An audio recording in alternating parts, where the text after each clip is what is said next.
ni kwamba Washirazi walikuja kutoka huku kunaitwa Kilwa, ndiko kutoka Washirazi. Wakaja kwa Mwambao, wakafuatilia Mwambao mpaka wakagawanyika, wengine wakafika hapa Mkwiro, wengine wakafika Funzi, wengine wakafika Bodo, wengine wakafika Shirazi. Mimi nimefanya kazi ya uvuvi karibu miaka 30 sasa.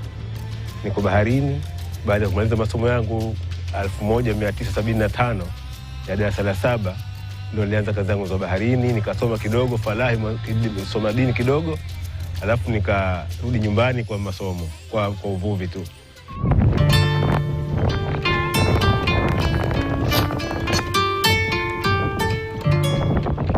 Mimi binafsi nikiingia katika mambo na uvuvi wa pweza, nilianzia nikiwa primary levels. Tukipata holiday nilikuwa namfuata bibi yangu. Nilisoma kupitia kwake mambo na uvuvi wa pweza. So nilikuwa nikimfuata, kwanza alikuwa hapendezewi ni hili jambo. Nilikuwa nikimfuata yanifukuza, lakini na mimi namfuata nikimpa hatua. Nampa hatua nikiona ashafika mbali kiasi, namfuata nyuma. Alafu ikaenda sasa mpaka baadaye ikabidi akubaliane na ile swala. Na mimi sikupenda kuacha kwa sababu ni jambo ambalo mwenyewe tayari lilikuwa limenipendezea. Kina mama zetu, kina bibi zetu, mpaka watoto wetu wote, hata wale waona kwa ile bahari wengi wanavua, mpaka hao kina baba zetu. In these wind-swept landscapes, amidst sand dunes and ocean currents, they built a closely knit society.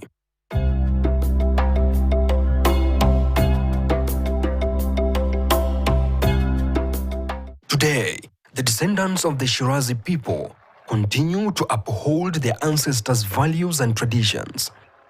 The ocean has been their lifeline. Mimi nimezaliwa katika familia ya uvuvi, na baba walikuwa mvuvi, na pia mimi na ndugu yangu mkubwa pia tukaingia katika hii shughuli ya uvuvi. Nyanya pia alikuwa ni mvuvi wa pweza.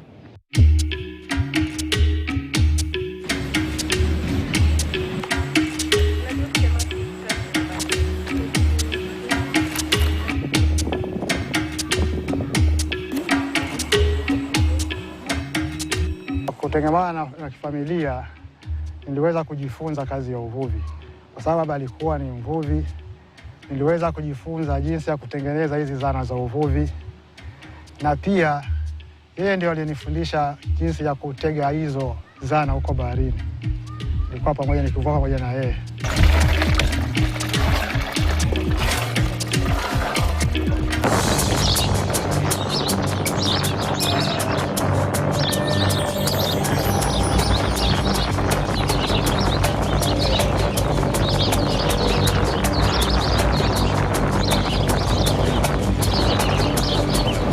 It is 6 a.m. in the morning. We are deep in the Indian Ocean and we are going to look for pweza.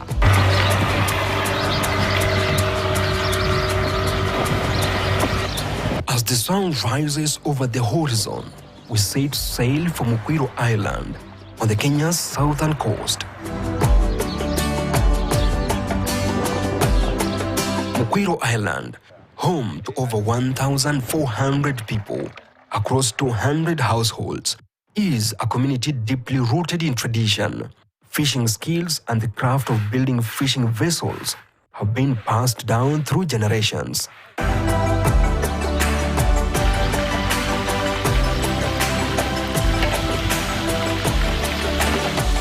We meet the guardians of the ocean, women gleaners like Mzungu Athman.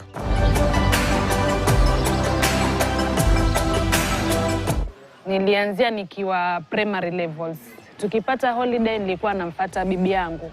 Nilisoma kupitia kwake mambo na uvuvi wa pweza.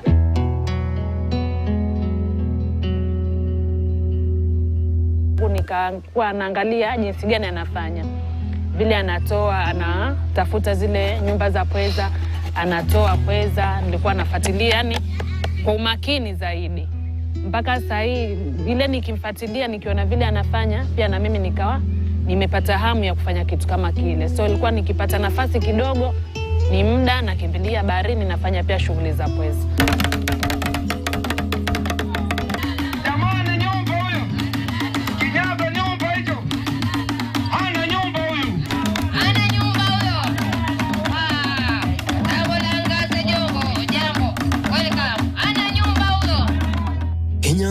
240-kilometer coastline has long sustained its people.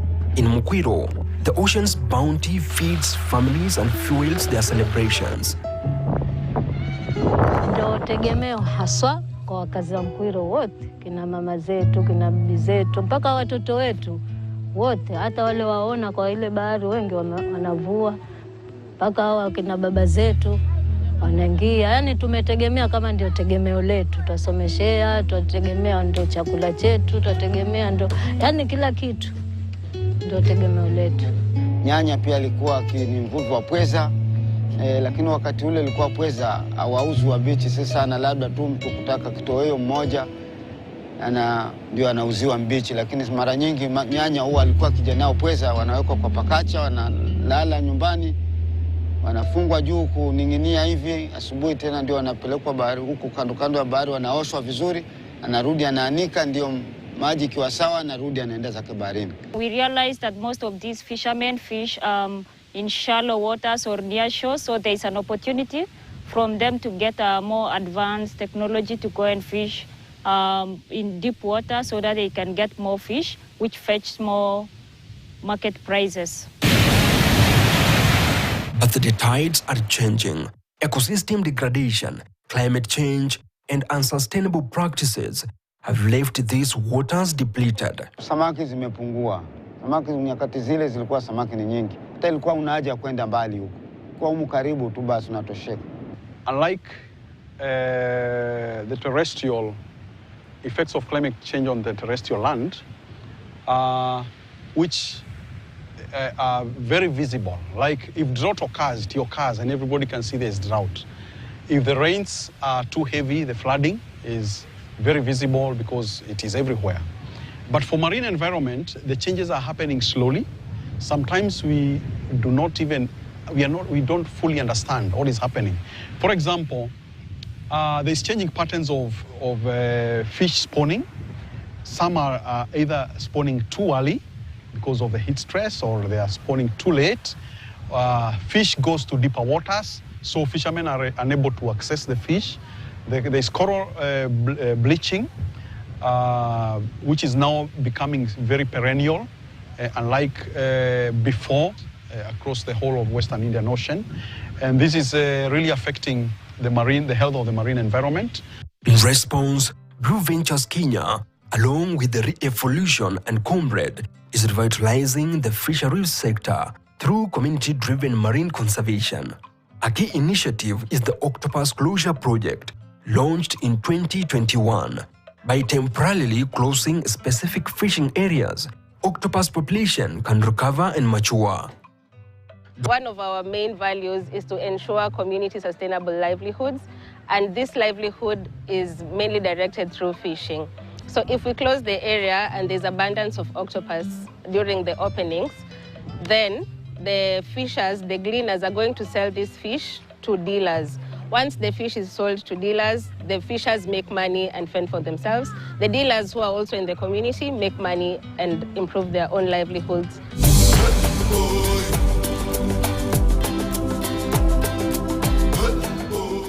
The Kenya Institute for Public Policy, Research and Analysis, KIPRA, reported in 2019 that Kenya's fisheries production was 147,000 metric tons, valued at $237 million.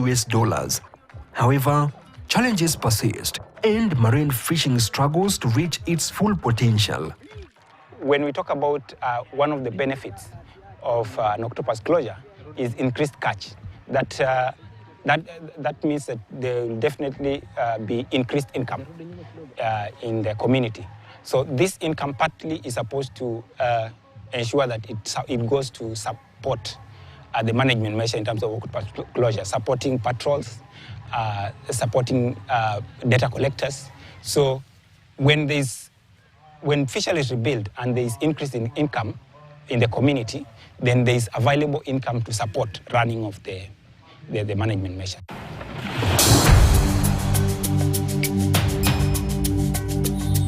Finally, we are leaving Mkwiro. We are headed to Munje for continuation of this octopus story. What do you expect? Greatness.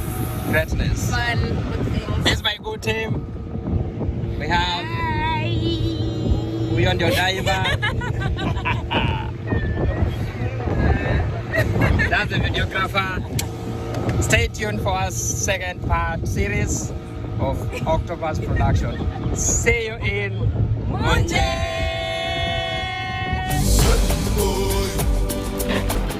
In Munje, the community has successfully implemented 3 octopus closures, each learning from the last.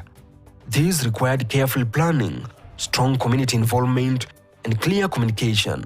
It's a pilot that we have established as a microcosm, or rather an example of management of coastal and marine resources, their protection and conservation, because an octopus closure gives fishermen an opportunity for conservation, protecting their marine habitats and the marine life, but at the same time, they give an opportunity for short-term gains, because we close for 3 months, then it's open for 3 days, they fish, so they get the short-term gains in terms of the catches they get for food, for nutrition, but also income. Since the project began, octopus populations have rebounded, leading to larger catches and increased incomes. Kiukali mradi ujio wake ni mzuri kwa sababu kuna wakati unakaa kwa nyumba imefungwa, ile tengefu tumefungiwa, lakini kuna muda unaweka, unajua wazi mimi niko hapa, lakini ikifika tarehe fulani kwa kitu fulani kiko mbele yangu ambacho ninataka nikifanye. So unakaa, lakini unajua wazi nikienda pale nikivuna kitu hii nitaondoa, ama kuna jambo fulani langu nitatoa kulingana na nini na hiyo pesa ambayo nitapata hapo. Kwanza tunashukuru hichi chombo ni kikubwa, kwenye wimbi chaweza pita pia. Sasa hii tumepata nguvu kufanya doria hiyo sehemu ya juu, kwa sababu kuna watu ambao wanapitia sehemu ya juu na sisi tukiwa huku chini watu waone, lakini kwa sasa na imani kila kitu kitakuwa sawa. I think one of the challenges that we have identified and communities have identified in terms of fishery closures or no-take zones, it's compliance.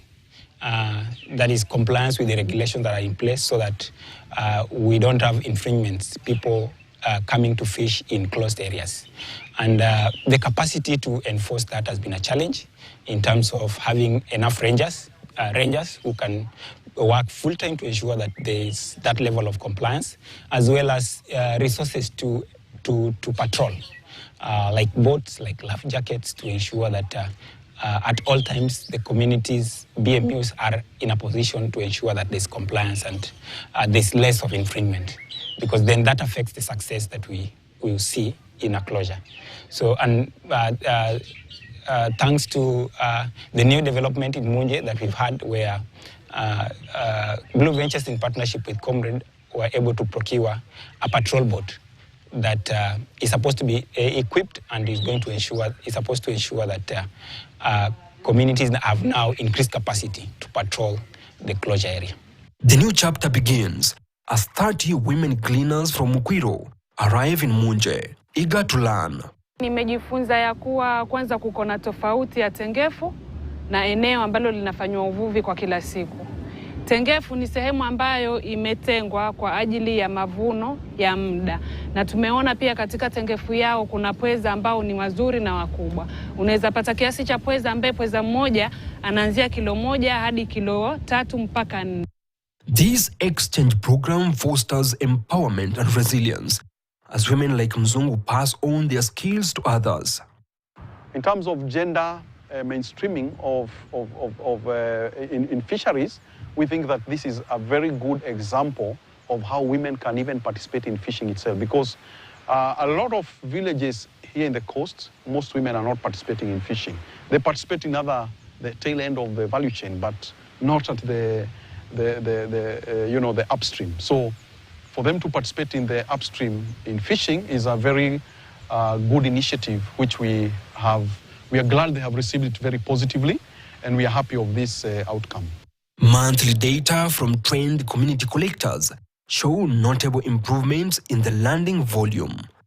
Octopus catch rates, main weight, and profits in areas with the temporal closures versus open zones. Communities have started with simple fisheries that have quick benefits in terms of fisheries management. For example, like octopus that are short-lived and are short-lived and also are not very mobile, and they respond very fast to community management. And what I see in the long term is that with the appreciation that fisheries management actually has benefits to their livelihood, then most communities are going to take up. And we're just seeing Mkwira as an example that is taking up a few months after Munje closure, that they're also thinking that fisheries management like octopus closure is a viable. I mean, closure in general is a viable fisheries management for them. That means that we are likely to see more fisheries management in terms of closures. The Munje project has benefited over 3,700 residents, including 260 fishermen and fish vendors.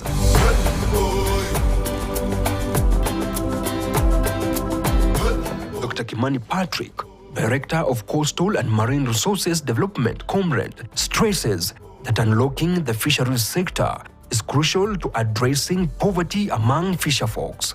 We're also introducing something new in terms of the community save, because one of the problems of lack of having a strong financial base is that they are not traditionally savings. They are not traditionally saving what they get from, from fishing or other activities. So we are bringing in an idea of, can you save for a rainy day? So that helps to improve their financial base. Back to Mkwiro Island, the celebrations are in full swing as the community launches its first ever octopus closure.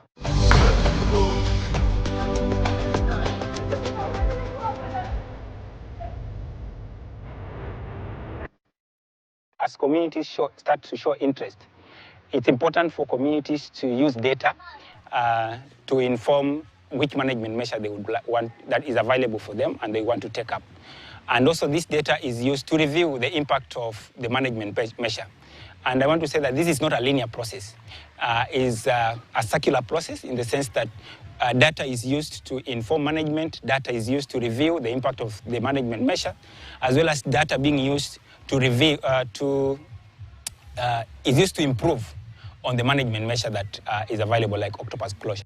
Mkwiro BMU had an opportunity to learn and see through the closure that Munje has set in place, and of course learn from the challenges they had. And that's why if you see Mkwiro today, with the support of our partner Revolution, the process has been quicker has been faster compared to the experience we had with the Munje BMU.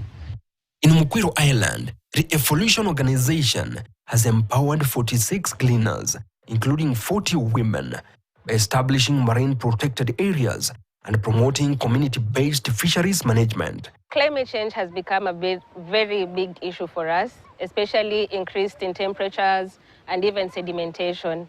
So as Revolution, we are looking to restore, despite having made a few steps back, and also through the bleaching, we have made a few steps backwards, yeah? We are looking to continue with restoration, not just one side of the reef, but also both sides, so that if we restore the area in different forms, then we are likely to have more corals in the area supported than the ones that are going to die.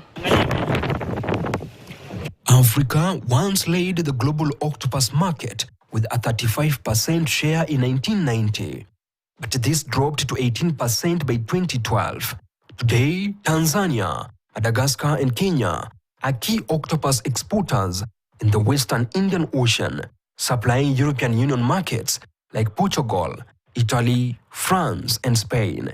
Kenya's fishing industry contributes about 0.5% to the national GDP and 2% to export earnings. Pweza ina faida zaidi kuliko samaki yoyote. kwa sababu unapata samaki ukiangalia zinaexportiwa kutoka Kenya kwenda nje ni kidogo, lakini pweza inapelekwa matano kwa matano kutoka nchini yetu kienda nje. Hii kama serikali inaweza tuwekea kila BMU ituwekee tengefu itakuwa bora, kwa sababu utaona kila nchi tuseme kama hao walivuna mwezi wa 8, tuseme kama mwezi wa 12 watu wafunzi pia wanatoa hiyo wanafungua tengefu yao, watu wa Shimoni after 3 months wanafungua. Utaona pata nchi yetu itakuwa natoa upwezi wazuri baada ya miezi mitatu. Shaona kwa sababu ukiangalia kama Lamu pia walitoa, ndio watu wakakuja hapa tena. Sasa ni kitu kizuri ikifanywa hivyo, kila BMU ikiwe na tengefu chake, kazi itakuwa ni sawa. Supporting small-scale octopus fisheries in tropical regions can provide a sustainable source of food and income, crucial as 2.3 billion people globally, including 1.9 million in Kenya, face food insecurity, with climate change threatening land-based food systems. Future goals for marine, Blue Ventures is to expand and sustain, to replicate this fisheries management in different geographies and different sites, and to expand it in terms of size that communities are willing to set aside for fisheries management, and also sustaining this. So it's that growth from catalyst, octopus closure as a catalyst to fisheries management, and scaling it up, replicating it in other areas, scaling it up, expanding it, and sustaining that.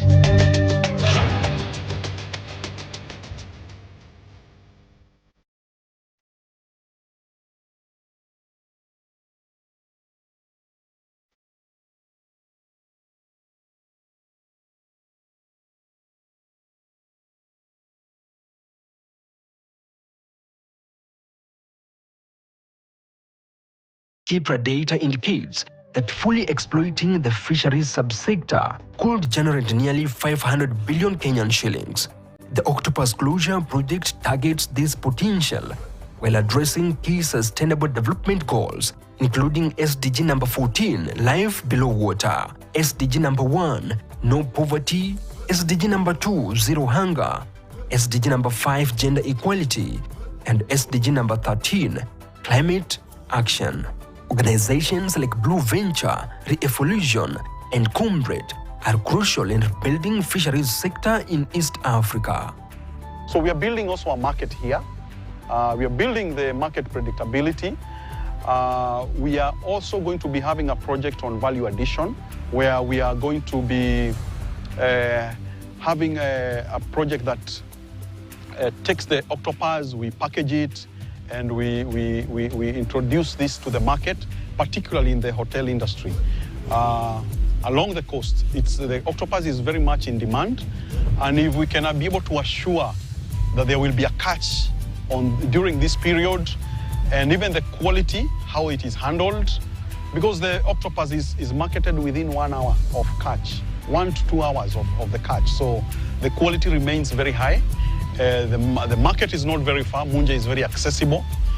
So this is what we are now, these are the next steps now of how do we improve this from just catching and selling in the traditional markets, but just going beyond and introducing this to the more lucrative markets. Kwa nini? Ndio hiyo. Bani na hakuna hata mtu akupiga kupingia kwa watoto kama hivi. Wala barakatullahi. Wala barakatullahi. Tunaenda, tunakula. Tunaanza. My experience is actually, I'm quite impressed kwa sababu nimekula pweza kitambo na likuwa mgumu sana. Hakuwa anaweza kutafunika, lakini huyu nimempika kwa muda mfupi. Method yake ya kupika imekuwa pia rahisi na ni very soft na ni tamu. I wonder ni kamera full plate. Yeah. Intention yake ni gani? Ni umepewa siri? No, me, I'm waiting for the outcome. Umepewa 3 working days. Yeah, I've been told the next generation is very important. Ni soft. Ingekuwa watu kumpiga pale ama kumchapa na ile sakafu ile ama pale baharini, ingekuwa homely. Ungevuta kama Big G vile Kuchapa ndio inasaidia. Inalainisha. Hiyo pweza kwa laini. Ukishamshika tu hapa tukipeleka kwa meno, tunamkata tu moja kwa moja. Tengefu idumu, pweza waene. That's how we close the show. For Culture Quest, I've been your host, Levis Msumba. Na pweza waene.